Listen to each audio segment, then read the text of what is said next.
Pues el día de hoy la diputada federal por Chihuahua, Rocío Reza Gallegos, indica que el día de hoy habrá de presentar una propuesta muy interesante. Esta propuesta es para evaluar y contar con indicadores en cuanto al desempeño de los servidores públicos del país, sentado en la base de el por qué sí se evalúan maestros y policías y por qué a funcionarios públicos no. Interesante la pregunta, ¿no?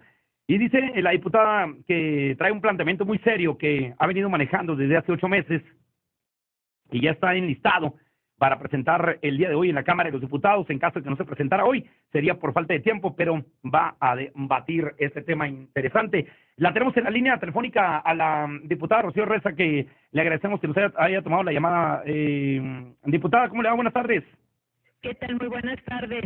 Un saludo a todas las personas que nos están escuchando y un gran gusto a sus órdenes. Muchas gracias, diputada. Pues ahora sí que un tema muy interesante en donde evaluar a los funcionarios públicos, ahora sí que casi a los intocables. ¿Cómo hacerle, diputada, para que esto se lleve a cabo?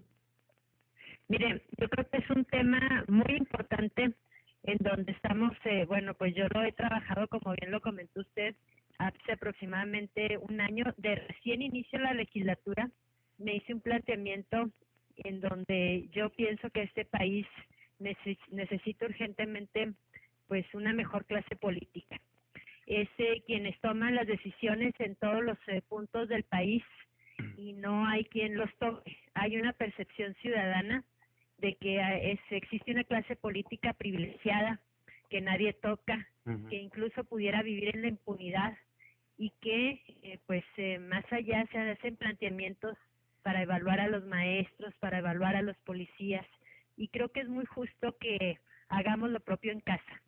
Por ese motivo, yo estoy presentando una iniciativa, está enlistada para el día de hoy. Sin embargo, se está revisando todo lo que es el planteamiento de la reforma financiera y por ese motivo tal vez se pueda trasladar al próximo martes. Pero definitivamente es un punto que llegará.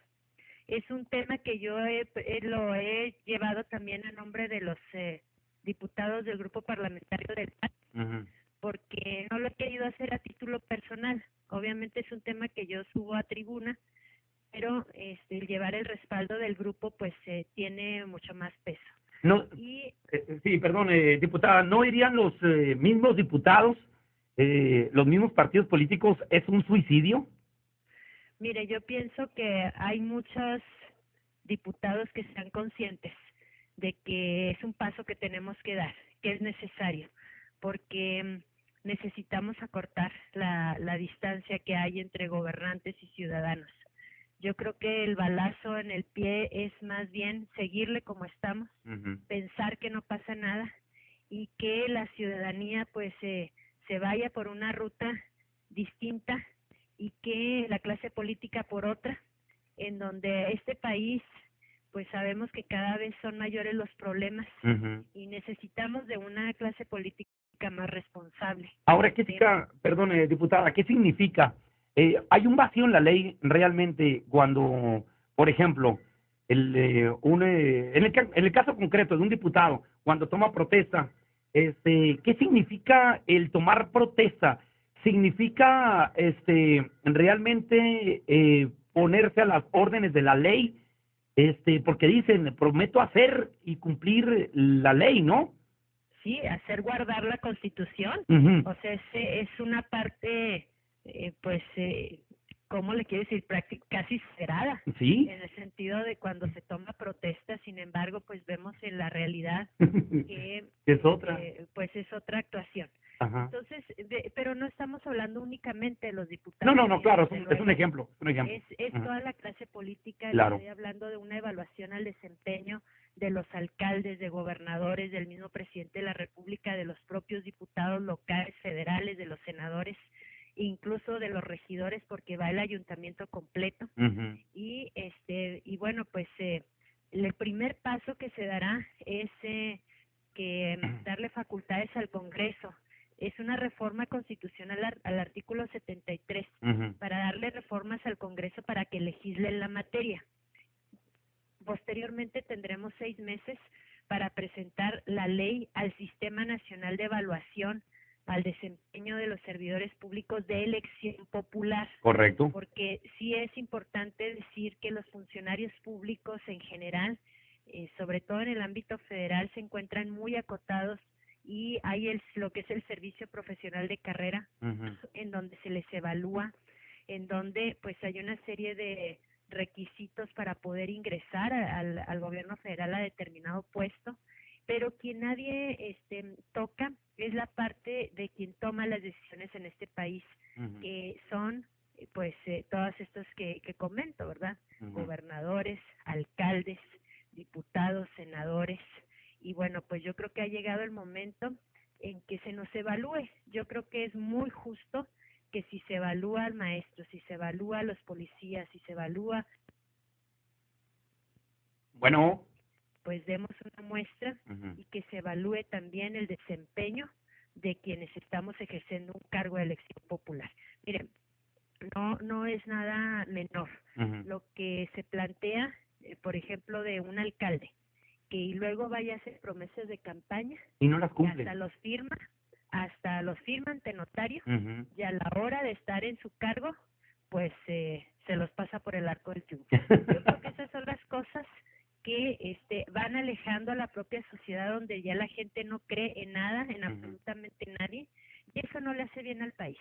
Necesitamos en este país a gente pues más congruente, responsable, al frente de los cargos que están de decisión en el país. Claro. Y por ese motivo creo que una evaluación a su desempeño, que le diga de cara al ciudadano, que le diga cómo inicia y cómo termina un alcalde, cómo inicia, cómo termina un gobernador, si endeudó al Estado en materia de seguridad pública, en relación a la competitividad, y bueno, pues una serie incluso ya de parámetros que son evaluados, pero que los pongamos pues todos etiquetados hacia la figura del representante popular, pero además también con sus promesas de campaña, y que sea evaluado su desempeño año con año.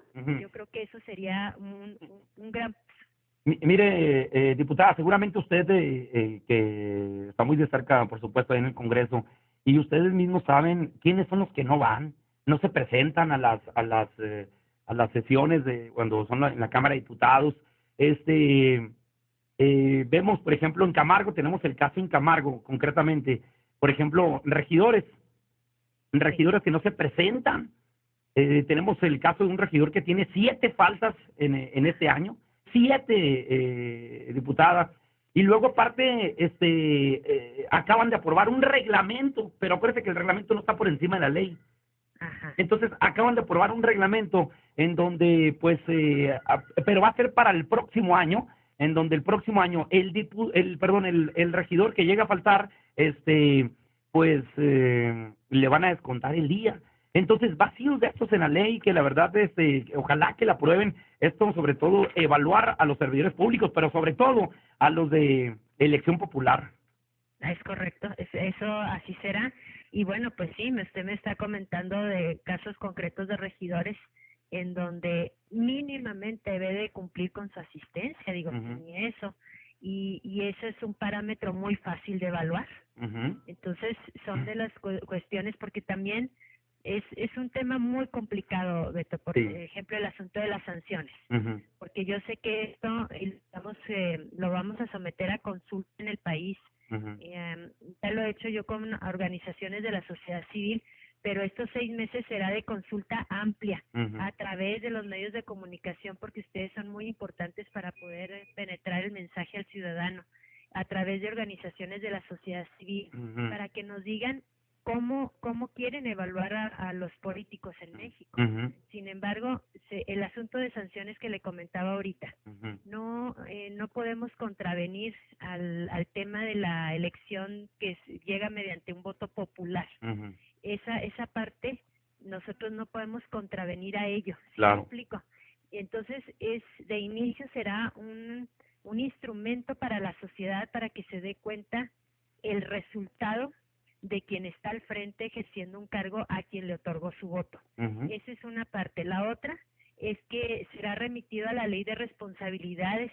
Sí habrá obviamente sanciones y en la ley de responsabilidades pues me meteré a revisar las sanciones que haya que incrementar, pero sí, o sea, no podemos llegar a la parte de que se vaya, porque sí me explico Sí, esta sí, parte claro, de claro. cómo la revocación del mandato no depende pues de una evaluación. Entonces, sí quiero que lo entienda muy bien el ciudadano que nos escucha, las personas que nos están escuchando, porque no vamos a poder llegar a esos extremos. Ajá. Entonces, cuál sería, vaya, bueno, se aprueba esta ley, vamos a evaluar los servidores públicos. Bueno, Sí. ahora sí que evaluar significa, pues, aprobar, ¿no? Ser apto, Sí. no sé qué adjetivos otro le quiera poner. Bueno, Sí. y los que no aprueben. Bueno, pues eso es lo que será exhibido ante la ciudadanía y si es aplicable a sanciones. Por ejemplo, en el caso de un diputado que ni siquiera asiste a las sesiones de pleno, a sus sesiones de comisiones, Y hay muchos. digo, mínimamente se le tiene que descontar toda su parte de su Sueldo. sueldo de manera proporcional a las faltas que tenga. Ese es el tipo de sanción aplicable. Correcto. Que sí es aplicable. No lo podemos quitar de aquí porque él Sí, llegó sí. mediante una representación. Ahora, ahí entraría muy padre, diputada, la reforma política, Bueno, pues ¿verdad? Estaría padre ahí que en esta iniciativa de la reforma política, que ahí se aprobara esto, que el diputado o el servidor público de elección popular que falte a sus compromisos, pues que a lo mejor se va a ir, ¿no? Pero bueno, ese totalmente de acuerdo, ¿no? Tampoco es posible, es anticonstitucional. Ah, ok, porque correcto. lleva mediante el voto popular. Correcto. Esa parte es irrenunciable. Híjole, ¿Me entonces explico? estamos condenados a que el que gane lo vamos a aguantar por malísimo que sea 3 o 6 años, ¿no? Bueno, hay algunas cuestiones ahí que sí, pues sería todo un planteamiento de parte de la ciudadanía. Ahora, Porque, sí, diputada, ¿qué hay del presidente de la República? ¿También aplica? mándeme. ¿Qué hay del presidente de la República? ¿También aplica? Al presidente de la República también. Qué bueno. También se está, en esta iniciativa va que sea considerado como sujeto obligado el mismo presidente de la República. Qué bueno. ¿Hay confianza en aprobarse esta iniciativa? Pues yo creo que el grupo parlamentario del PAN completa la fracción. Vamos a pelear para que sea integrada dentro de las aprobaciones pendientes y bueno, pues aquí se verá que manifiesta el PRI, que manifiesta el PRD, porque bueno, ¿cómo le van a decir entonces a los ciudadanos Pues sí. que ellos no se quieren evaluar? Que se lo digan. Oiga, me están llegando mensajes, diputada, donde dicen, Beto, ¿a dónde acudimos a firmar para apoyar esta Pues iniciativa? sería muy interesante.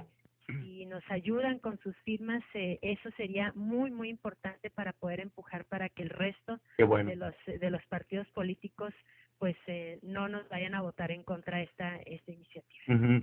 Pues la verdad que muy interesante tema. ¿Qué hay de la reforma hacendaria? Bienvenida, diputada. No, definitivamente es algo que le pega directo a la clase media y yo le puedo decir que de reforma no tiene nada, es un incremento de impuestos que la verdad pega al mismo sector de siempre y yo creo que le ha faltado al gobierno del presidente Peña pues un poco de creatividad porque de lo que se trata es que se pueda ampliar la base de contribuyentes y obviamente este país requiere viabilidad económica y necesitamos que haya mayor generación de empleo, necesitamos que haya mayor inversión, pero el pegarle al mismo sector que es el que genera esa inversión, yo creo que le vamos a quitar la posibilidad de que genere más empleo. Entonces, sí, no estoy de acuerdo en esa parte y por ejemplo, se está llevando a que cauce IVA las colegiaturas, las hipotecas, el asunto de la zona fronteriza del 11 al 16%. Ciudad Juárez, por ejemplo, es una zona muy golpeada, los juarenses han sido muy golpeados como para que se vayan a tener esta afectación. Entonces, hay otras formas de recaudación y lo del ISR, también usted ahí lo sabe, Sí. de cómo se está elevando al 37%, la verdad es que ese es un absurdo. Oiga, pero nos dicen que va a desaparecer el YETU, el ISR, y que... Ajá, YETU, sí. El ISR se eleva al 37%, imagínese. O sea, el ISR, ese sí se eleva y el YETU es el que van a quitar. Así es, Ujú. así es. Ese es el planteamiento del presidente Peña. Diputada, Pero estamos- es cierto que para nosotros lo vemos aquí, nosotros que leemos a diario la noticia, como una pichada disfrazada. Pero es cierto que, bueno, de hecho cuando lo dijo, recordé los años 80, allá cuando los presidentes que decían, ¿verdad que sí?